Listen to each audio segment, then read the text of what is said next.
In the comments right now on this video, I want you guys to say when you started playing Grand Theft Auto Online. Was it yesterday? Was it day one on October 1st, 2013? Because today we're going to be talking about 10 things that makes old generation Grand Theft Auto Online better than the new generation. So why the PlayStation 3 and Xbox 360 versions have a slight edge on the ones we experience today on Xbox One, PS4, and PC. So I kind of want to get a read for when you guys started playing, because I was on there from day one, but maybe you started off on the PS4, maybe you started off on the PC, so let me know. I'd love to hear from you guys there. Anyways, at the number one spot today, and this of course is in no particular order, the billionaire days. So really within like the first month of Grand Theft Auto Online, Rockstar was having a hard time controlling the money glitches, and whether you wanted to become one or not, pretty much every single player had billions of dollars. And with those billions of dollars, they were essentially able to buy everything.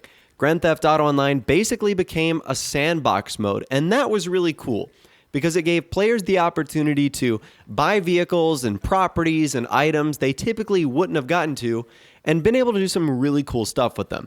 And that's one thing I think Rockstar should consider doing today, is making a sandbox version of Grand Theft Auto Online where it's a lobby where in that session you have unlimited money, unlimited health, etc. You can do whatever you want, but none of your progress saves. So if you just wanted to buy a vehicle to try it, customize it and say, this isn't really for me, or hey, I really want this, let me get this on my main account, you could.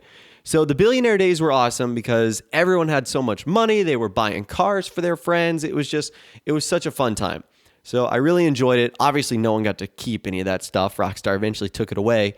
But for the couple weeks that it was around, the billionaire days were a blast. The number two spot today, all the old free mode events. So this includes things like Trevor's surveillance planes, the armored trucks, the special crate drops.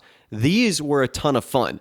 Unlike the free mode events that happen today, which I think are really not that great, like Hunt the Beast and, Criminal Damage or whatever those are called, the ones we had on the Xbox 360 and PS3 were so cool. They were so random, they were so much fun, and they really made the world feel more alive and dynamic. Because if you saw there was a special crate dropping, you would see everyone starting to get up in their helicopters and start to figure out where it was. And when it got dropped, it would be a mad dash to get there first. It was like the Hunger Games, getting the best weapon in the center. And what's great about it is there was usually a reward for getting the crate or doing the free mode event, like money or rare items and stuff like that. So yeah, they were a ton of fun. Whereas now, it just sort of like is a thing that no one really does. No one does the new free mode events. And I think that's why Rockstar started to phase them out a little bit more. The old ones, in my opinion, were way more popular. The number three spot today, beer hats. This is the coolest item ever. The beer hats are absolutely awesome. They feature some of the coolest brands in the game, like Patriot and whatnot. Beer hats just need to be a permanent thing. I think the only way in which you got these beer hats is if Rockstar gave them away on special occasion, or if you got them out of the rare special crate drops. And obviously when the crate drops went away, the beer hats went away.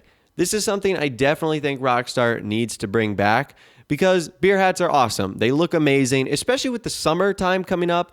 Back in the day, that was something I used to wear on my character all the time in the summer, and they do really look cool. You can match the brand on the beer hat with a lot of the liveries in the game that you can get on certain vehicles and whatnot. So beer hats are awesome. It's one of those features that I just don't understand why Rockstar didn't continue to add in the game.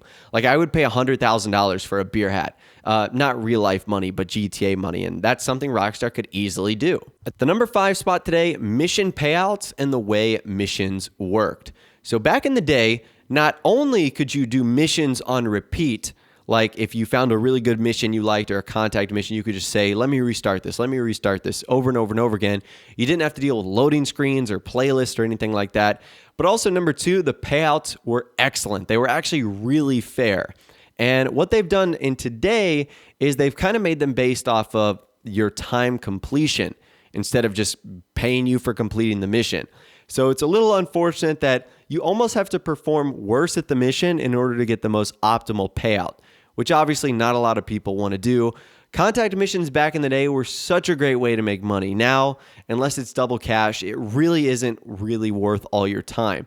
but the payouts and the way the missions functioned back in the day were so much better than the way they are right now. At the number 6 spot, the prices and simplicity of the DLCs.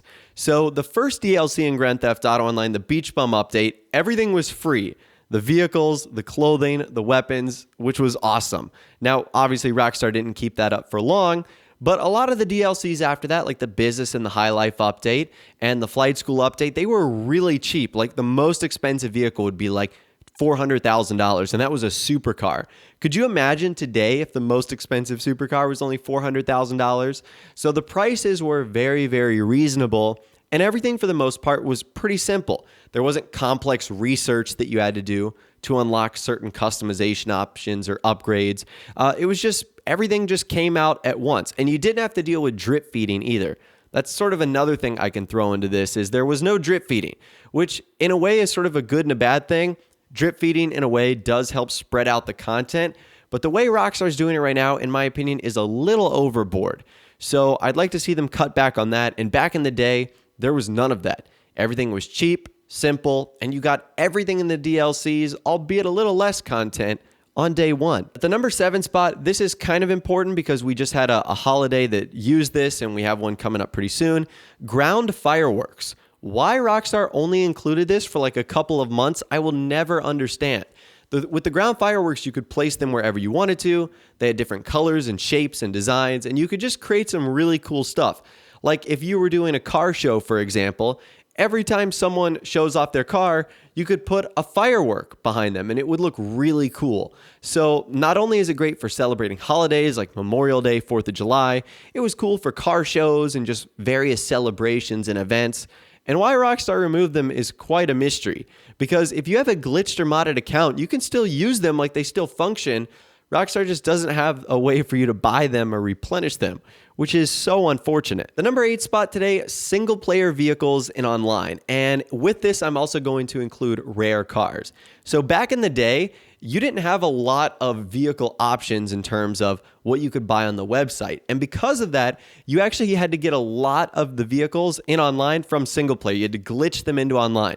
Like Franklin's Buffalo, that was one vehicle that you could have glitched in online.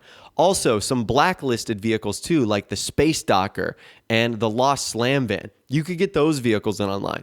Now they're blacklisted, or the vehicles are available on the website, which kind of gets rid of rare cars. Hunting rare cars back in the day was so awesome. There's still a few left in the game, like the Mañana and the Phoenix, but slowly and slowly, Rockstar started adding them to the website. And I think even in the next DLC, they're going to add more rare vehicles to the websites, which means instead of having to hunt around Los Santos, you just buy them and they're delivered to your garage.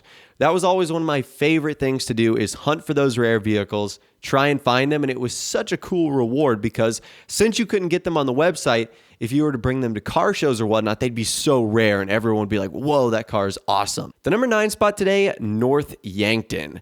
So on the Xbox 360 and PS3, there was a glitch for a long time that allowed us to travel to North Yankton in online, which means we could go with our friends, we could hang out and explore. Now, there was nothing new, unique, or different that you saw in single player, but it was just awesome to be able to leave Los Santos with our friends. It was a snowy wonderland that we could explore anytime. It was really cool to check out and bring vehicles up there as well. It was just a lot of fun. And I still think to this day, there needs to be some sort of expansion that features North Yankton. Rockstar just need to build out the game or build out that map a little bit more, and it could be a really cool place for our players to hang out and obviously explore. And at the number 10 spot today, last but not least, less griefing tools. So on the 360 and PS3, you didn't have things like the Orbital Strike. You didn't have things like the Deluxo and the Vigilante and the Oppressor. Things that could just kill you so fast. And it really made for a more peaceful online world.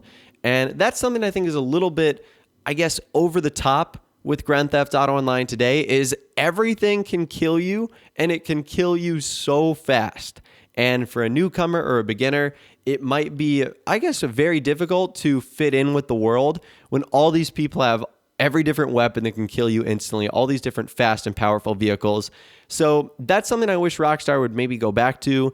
And as far as future GTA games, that's also why I'm excited. I hope from day one there's not like all these weaponized vehicles that can just blow you up instantly. But anyways, that right there is the top 10 reasons why I believe the old generation version of Grand Theft Auto Online is better than the new generation version. Like I said, I'd love to hear from you guys in the comments down below.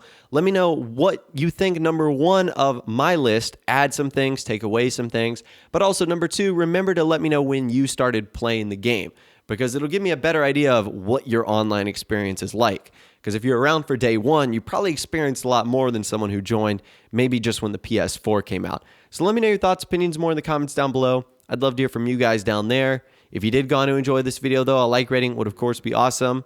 And also subscribe to my YouTube channel if you are new or you like daily GTA 5 videos like this. With all the way guys, like I said, thanks so much for watching. Take care, and I'll see you guys in the next video.